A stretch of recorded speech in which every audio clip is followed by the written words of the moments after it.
In this tutorial, we will cover how to import data and add lookups to Salesforce. To begin, open DataSync and connect to your source data. In this example, we're importing account data. Now, connect your Salesforce account object and then configure the schema map. Make sure you've selected a key column. Now click Compare A to B. As we can see, we have 5 items to add. Click Synchronize and then Start to begin the sync. Now that this is complete, we want to import our contact data. Open a new project.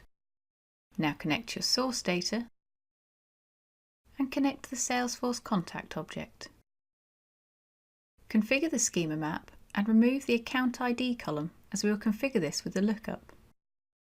To configure the lookup, go to the connection library and drag the object onto the column you want the lookup to be on. Then choose the correct column that will link the lookup. In this example, it is account number. Now expand the lookup and add the ID to the schema map. Link this to the account ID of the contact object, and then make any final changes to the schema map. Now click Compare A to B, and we can see we have 20 records to add. Click Synchronize and then Start to begin the sync. Now if we open Salesforce and go to Accounts, we can see each of the new accounts have been added. Clicking into an account will show us all of the contacts associated with that account. We can also check this by going to Contacts, and as we can see, each contact is linked to a specific account.